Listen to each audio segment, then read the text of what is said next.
Good people, this is All You Can Heat with Theo Dorsey. It's your Miami Heat podcast right here on ESPN West Palm and brought to you by Robinhood. Remember, you expect more from yourself, expect more from your money. Get started today at robinhood.com/your money. The Miami Heat, this feels real. Like I'm a little under the weather. I'm coming back from a little something. It's that time of the year. The weather's changing here in South Florida. I was on a trip. I come back from said trip, and the Heat have 2 wins in their back pocket. One, I mean, over the lowly Memphis Grizzlies, but the one from tonight, the season's home opener against the New York Knicks, 115-107. Everything that I'm seeing right now from Eric Spoelstra's Miami Heat feels and looks real. This is no longer a team that we got to be arguing about back and forth whether or not they're going to be in the play-in again. No, no, no. Top 6 seed in the East, and more than likely a team that can have home court advantage in the first round if things continue to get better. We got to see. I want to pump the brakes on all of that, like, highfalutin, getting ahead of ourselves. But the Miami Heat right now definitively look like a team to beat in the Eastern Conference because they just beat one of the teams to beat in the New York Knicks. This game right here came down to a couple of different things. I want to start with the fact that the offense feels back. Everything fits like a glove right now, and it starts a lot of times with the paint touches with Davion Mitchell starting at the guard, and I love the starting lineup that Spo rolls out here. The big factor that continues to change, I guess, that we'll see how it plays out depending on the matchup is whether Khalil Ware lines up next to Bam Adebayo and slides him into the 4 slot with a bigger lineup, or if you bring in a Nikola Jović. But either way, you get Davion Mitchell, you get Norman Powell, you get Wiggins, Bam, and Khalil Ware. And from the tip to the end, they never looked overwhelmed by the Knicks' ability to create rim pressure through Jalen Brunson. They never really got too, I would say over their skis on defense when it came to trying to cover shooters. And most importantly, they were sound on the offensive side. They're not too reliant on one singular player on offense. And I think that's the strength of the Miami Heat. You come into the season and you don't have a superstar offensive threat like a Jalen Brunson or like a Ja Morant or like a Luka Doncic, like some of these teams have. But what you start to notice is sometimes those teams can have to lean a little too heavily on those fulcrums of the offense. The Heat, they're getting it from a lot of different places. I want to start with a run in the third quarter. It was about 10 minutes left in the third quarter, and Jalen Brunson hits the bench for the Knicks. And as you know, when that happens, things tend to go stagnant. For the next 4.5 minutes carrying over to the fourth quarter, the Knicks don't have a field goal made. But for the Miami Heat, it was Jaime Jaquez Jr. Jaime Jaquez Jr. Yeah, the guy that we kind of left for dead after a disappointing sophomore season, after he put up rookie year numbers that had him on second team all rookie. He had a sequence where the Heat would go on a 14-2 run, all propelled by his offense. There was a pass to Nico for a triple. There was a turnaround on the elbow against Josh Hart that went off the rim and went in. There was a kick out to Fontenecchio. Excuse me. Excuse me, Fontecchio. Look, I can't say the brother name right now, but what I do know is he got an open three off of a Jaime, rim touch. You got another one where Jaime got right into Cat's chest and through transition and laid it up with the right, and then he got a dunk after a Drew Smith steal.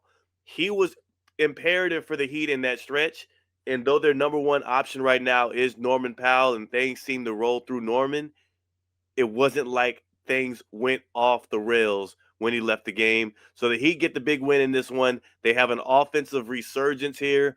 I do think that what Eric Spoelstra has been drawing up with this team is clearly working. And the biggest part about this is they're averaging 127 points per game through these first 3 games. Guess what? They're doing this without the guy that we would assume is their best offensive threat in Tyler Herro. Like when Tyler Herro comes back, the amount of offensive arsenal that Spo will have to play with, and I do wonder what it has. How does that change things on the defensive end, and how does that change things when it comes to the chemistry of this team? But in his absence, it's been a Norman Powell neon green light.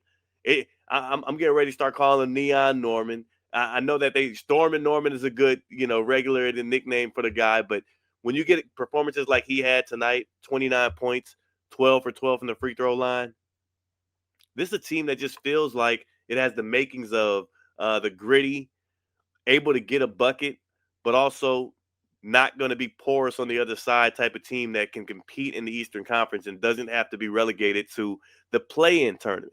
And that's been my only thing this whole offseason and coming into this year. Can the Heat find a way to not play in what people are starting to call the Heat exhibition? The Heat Hawks and the Magic and not even the Magic, excuse me, the Bulls.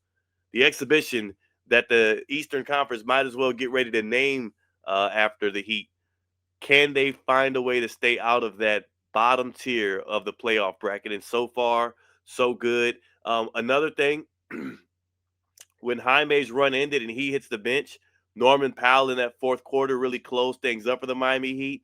He had the type of game that you will want from a guy that's going to be the leader of your offense, but it also just didn't feel like it was ever too much. Bam, perfect from the line, 8 for 8. He wasn't as efficient as a three-point shooter, 1 for 5, but after a night where he went 4 for 8, I can't complain about that. You'll have your ups and your downs as a spot-up shooter. So let's take a look at this box score and bear with me here because my congestion's starting to get the best of me. You never like to see a guy on the other side drop 37 on your head, but that's what Jalen Brunson does. 37 points, 7 assists, 3 steals. He was 14 for 26 from the field, actually. So off of 26 shots, not that bad. You kept him off the free throw line, only 4 attempts. He made all 4 of them. But this is kind of the strategy for playing against the Knicks. The length impacted Karl-Anthony Towns heavily. He only had 15 points, though he did hit the boards hard with 18 of them. Like, this is the formula you would want to craft up to beat a team like the New York Knicks at home.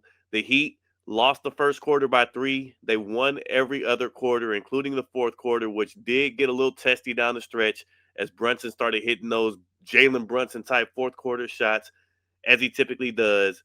But again, this is welcoming. This was against a full strength New York Knicks team, and this was with the Heat. The Heat did this without their quote unquote best offensive player. So I have to feel strong about the trajectory of this team, and I absolutely love what we saw out of Norman Powell, Khalil Ware, and specifically Jaime Jaquez Jr. A revival for that guy. Couldn't get out of here without giving a big shout to what he was able to do. 17 points, 5 assists, 5 boards. Excuse me. And 8 for 12 from the field. Jaime living at the rim. Jaime literally living at the rim for the Miami Heat.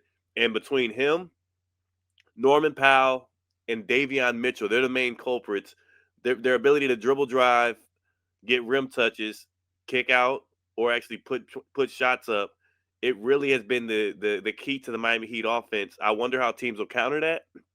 But then I also wonder how much stronger that gets when you get a guy like Tyler Herro flying around the perimeter in this spread type of offense. This is again, I don't know if I'm choked up because of the congestion or the sickness or because I'm so elated with what I'm seeing out of the Miami Heat right now. But this is what you want to see out of a team early on in the season.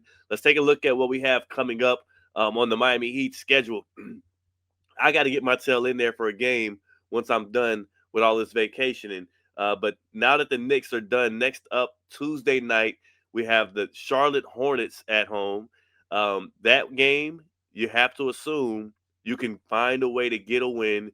And then you're on the road at San Antonio. You get to see, I can't wait to see what strategy Coach Spo dials up to try and restrain, get in the way of, bother Victor Wembanyama. The one thing I'll say about what's happening around the NBA right now is there's a lot of teams that are showing hope and promise. There's no team that is scarier than what the Spurs have at full strength because he looks like a dude who you have to really focus on from the start to the end. And it doesn't seem like anybody has come up with a real answer for how to stifle him. When that team gets real around him, when that team gets serious, it's seriously over with. This has been All You Can Heat with Theo Dorsey, giving you the full buffet on the Miami Heat season so far. 2-1. Hornets up next. We'll see what they do against the Spurs. Tap in next time, fellas.